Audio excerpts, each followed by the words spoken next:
Welcome to Penrose Learning, where we make understanding easy. You start by cutting off mobile data immediately.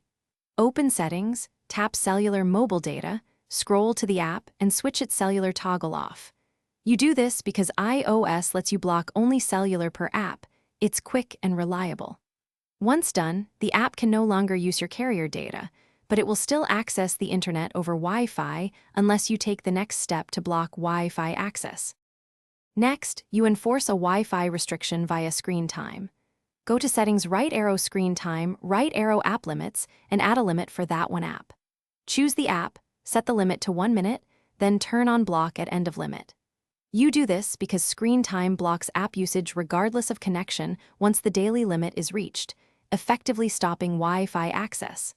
Make sure Screen Time has a passcode so the limit can't be bypassed. Finish by locking the restriction with a Screen Time passcode and testing the result. After disabling cellular and enabling the app limit with Block at End of Limit, open the app on Wi-Fi and watch it reach the limit. It should be blocked. If the app still connects, make sure the Screen Time passcode is set and not disabled, reboot the iPhone, and confirm the app is selected under the limit. This combo is the only built-in way to stop internet for a single iPhone. Thanks for watching. If this was helpful, leave a like and consider subscribing. See you next time.